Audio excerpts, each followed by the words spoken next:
She buried her father in a purple urn, the one color he hated most, in a national cemetery far from everyone who ever knew him. And when it was done, she didn't cry. She didn't pray. She slept like a baby. But to understand why, you need to go back 31 years. In 1990, a 13-year-old girl came home from school to an empty apartment. Her father had left, not for another woman in the way you might think. He'd met someone at the only gas station in their small town, moved onto a broken houseboat that didn't even run, and started a new life without his daughters. Every other week, he'd show up, hand the 13-year-old $40 for groceries, and disappear again. $40. That was his idea of fatherhood. Eventually, someone called the girl's mother, and the sisters went to live with her. But here's the thing that makes this worse. Living with their mother was somehow even harder than being alone. The father married the gas station woman in 1991. Let's call her Shanty Wife, because that's exactly what she was. And Shanty Wife wasted no time. She called the girl and told her that her father's brain tumor had come back, that he was too sick to handle the stress of being around his own children, that the only people he could tolerate were her and her son, a boy the same age as the girl. Let's call him Shorty. But here's where the knife twists. The girl called her father, and he admitted the brain tumor story was a lie. Shanty Wife made it up. He knew it was a lie, and he did nothing about it. That was one of their last conversations for almost 30 years. Now think about that for a second. Your father's new wife tells you he's dying just to keep you away. Your father knows it's a lie and chooses her side anyway. What do you do with that kind of betrayal when you're 13? You survive. She worked her way through college, sometimes living out of her car, no safety net, no family money, no father showing up at graduation. Meanwhile, through the family grapevine, she heard things. Dad bought a house. Dad put Shorty through vocational school. Dad was building the life he should have built with her, with someone else's kid. When her grandmother died, Shorty and Shanty Wife showed up with a truck and took everything that wasn't nailed down. Furniture, jewelry, memories, gone. After that, she cut contact with her father's entire side of the family, and she kept going. She built a career, started a family of her own, made it, genuinely made it, despite everything. The best revenge is living well, right? That's what she told herself for 3 decades. Then in October 2019, the phone rang. It was her father's brother, Uncle Alan, calling to say that her dad was in a nursing home in another state, and Shorty, the golden child, the replacement kid, had ghosted him, just vanished. And here's the part that made her laugh out loud. The nursing home was 20 minutes from her house, 30 years of distance, and the universe dropped him in her backyard. Her father didn't call to apologize. He didn't call to say he missed her. He called because he needed something. Same as always. But she went anyway. Not to forgive, not to reconnect. She went because she saw an opportunity, and she wanted to hear how it all fell apart. The reunion was underwhelming. Her father was bedridden. He didn't ask how she'd been, didn't ask about her family, didn't ask about the 30 years he missed. He just wanted her to drive an hour and a half to his house to check on things, because Shorty wasn't answering his phone. So she went, out of morbid curiosity. She'd never even seen her father's house, the house where he raised his real family. And what she found there changed everything. The grass hadn't been cut all summer. You couldn't even reach the front door through the overgrowth. 3 pickup trucks sat in the yard, 2 of them filled to the brim with trash, mail, clothes, garbage bags, shoes. Her father's handicapped modified SUV was sitting on 4 flat tires, also full of garbage. She didn't have a key, so she just walked around the outside, looking through windows. The inside was hoarded beyond recognition. Boxes stacked to the ceiling. Filth everywhere. On the front door and carport, dozens of notices from the city, threatening to condemn the property. In the mailbox, a single letter informing the resident that since the house appeared abandoned, mail delivery had been permanently stopped. This was the house her father chose over her. This was what Shorty did with it. That night, she sat in her car and Googled one thing: powers of attorney, and how to use them. She went back to the nursing home the next day, showed her father the pictures on her phone. He was furious, vowed to beat Shorty's ass, then asked her for more help, and she said yes, but with one condition: full power of attorney, financial and medical, all of it, transferred to her, or he could figure it out himself. He agreed. She found a lawyer willing to drive to another state to do the paperwork right there in the nursing home, and that lawyer built something bulletproof, a POA so comprehensive, it included powers she didn't even know she'd need. He also filed the paperwork to revoke Shorty's POA, and just like that, the abandoned daughter became unstoppable. But here's where most people would have stopped. They'd fix up the house, manage Dad's finances, move on. She didn't stop. She got to work the next morning, and she didn't want Shorty or anyone from his family coming after her, so she made sure nothing she did had her name on it. She opened a Google account for her dad, got a Google phone number, opened a P.O. box in his town, set up mail forwarding, pulled his credit report. Then she went to his small town bank, changed the addresses on his accounts, got new account numbers, and requested copies of every transaction, going back 13 months, to the day Shanty wife died. She picked up the records at the main branch, sat in the lobby all afternoon going through them, cornered a service rep, and got a crash course in reading bank statements. And that's when she discovered the scale of Shorty's stupidity. Her father received about $5,000 a month, disability and Social Security, every month, like clockwork. And twice a week, Shorty was walking into a bank branch and withdrawing all of it in cash, every single time. As power of attorney, he had to sign a form stating he was acting on behalf of her father, and every single one of those forms was notarized by the bank. 13 months, twice a week, all the cash, signed and notarized. The grand total was over $130,000 in cash withdrawals alone. That's not counting the credit cards Shorty opened in her father's name, or the destroyed value of the house. Shorty didn't just steal from a disabled veteran. He signed a receipt every single time he did it. She went to the house next, called a locksmith. The first door opened, and the smell hit them both like a wall.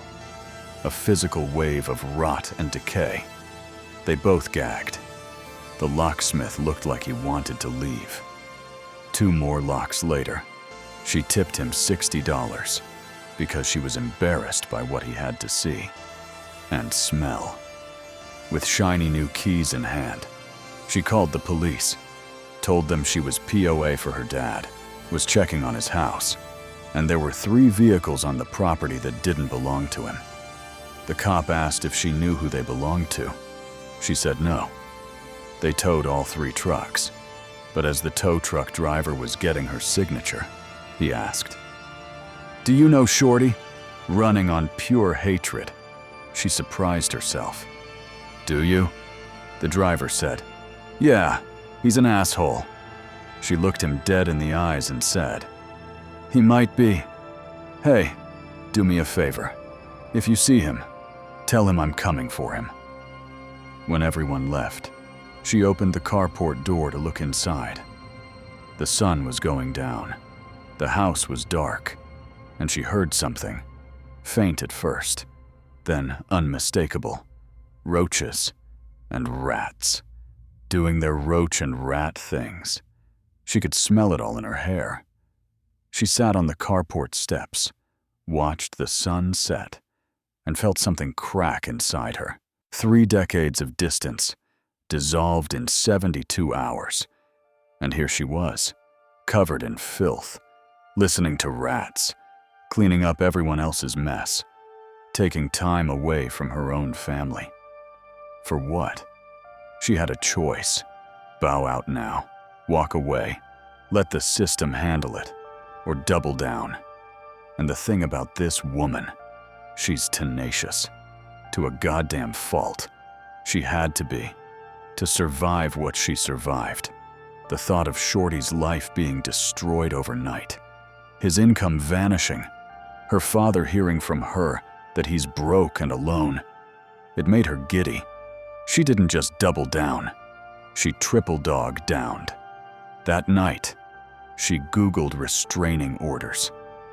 Turns out, getting a restraining order was surprisingly easy. She went to the courthouse, filled out a form at a rickety table. The clerk took it to the judge, and suddenly she was standing in his chambers. While waiting, she noticed certificates from veterans organizations hanging on his walls. Then she looked down at the Department of Defense logo on her own sweater and thought, fish in a barrel. The judge asked about her dad's time in the Marines, looked at the paperwork, and granted the temporary restraining order on the spot. Then she went home and Googled 2 more things: biohazard cleanup companies and elder abuse statutes. She hired a biohazard crew for $7,000. She would have paid double. They shoveled out the house, and under a pile of pizza boxes in the master bedroom, they found something. Her father's dog, mummified, dead so long it had dried into the floor, buried under garbage in the house where it starved. They sent her pictures. She printed them, 8 by 10, from every angle. Then she drove to the nursing home and gave them to her father. Before the court hearing, she went to the police, told them she wanted to report elder abuse. A detective came out, told her it was a domestic matter, that since Shorty had been POA, everything he'd done was technically legal. And this was the moment she got to teach a small-town detective about the fiduciary responsibilities of a power of attorney. She handed him a highlighted copy of the state statute, then a thick folder, bank statements, photos of the hoarded house, photos of the dead dog, her father's credit report showing tens of thousands in fraudulent debt, and a spreadsheet listing every single cash withdrawal with a running total, $130,000. She told him he could keep that folder, since it wasn't the only copy she had. Then she sat down and waited. 30 minutes later, the detective came back, apologized, and gave her a case number. She headed straight to the courthouse, and there he was, Shorty, schlepping into the courtroom. Dirty, literally dirty, shoes untied, no lawyer, no clue what was about to happen. She almost laughed out loud. The judge, the same one who'd granted the temporary order, asked questions, reviewed evidence, looked at her folder. "Have you gone to the police?" "Yes, sir." Do you have a case number? As a matter of fact, the restraining order was granted, permanently, for life. The judge told Shorty he needed a lawyer.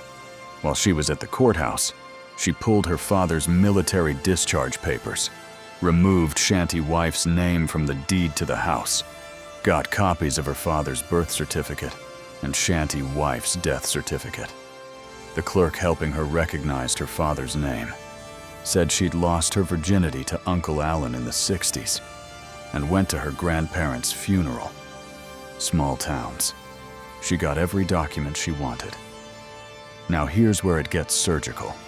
Shanty Wife had left $50,000 in life insurance. About $35,000 was still there, since Shorty had been spending Dad's disability money instead. She opened a new account, transferred every penny, set up recurring transfers so the monthly deposits went straight there. At any given time, there was no more than $100 in her father's original account. Then she found a house flipper, sold the condemned house for just enough to pay off the mortgage. And here's the genius of it. When her father eventually died, there would be nothing to fight over in probate, because there was nothing left. She made sure of that. Her father died thinking he still owned a house. Then she found his life insurance policies. Still active, with Shanty Wife listed as beneficiary. But Shanty Wife was dead. So technically, there was no beneficiary. Her POA allowed her to assign beneficiaries. So she assigned herself and her sister irrevocable, meaning the only way to change it would require all three of them to agree. Her father would never know. She also discovered he'd bought a gravesite next to Shanty Wife, wanted to be buried beside her for eternity. That was never going to happen. She Googled national cemeteries, found out he qualified as a disabled Vietnam-era veteran, and arranged for him to be buried there instead, far away, where no one would ever visit. Her father died in June. She was there. No funeral service, no announcement. The only obituary was on the funeral home's website, written as vague as possible, just enough for insurance paperwork. His urn is purple, the color he hated most. 2 months later, in August, she got a call from the prosecutor's office. The woman on the other end was married to her first cousin, because of course she was. That's how small towns work. Shorty had been arrested just after midnight on July 1st. He was still sitting in jail, arraigned on felony elderabuse charges, facing 10 years in prison. The prosecutor told her not to expect the trial anytime soon. These things can take up to 3 years. And she said, "That's awesome. The uncertainty will haunt him." So let's count what Shorty lost. His kids, gone. His dad, dead and buried where he'll never find him. His mother's cancer money, being spent by the daughter his mother lied to. His free house, sold. His trucks, towed and gone. His credit, destroyed. His freedom, 10 years in prison. His future, no job, no home, no life waiting for him on the other side. And the woman who did all of this, the girl he replaced, the daughter who was told her father was too sick to love her, she sleeps like a baby. Here's what this story really teaches us.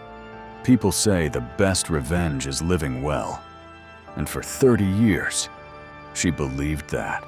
She built her life, raised her family, moved on.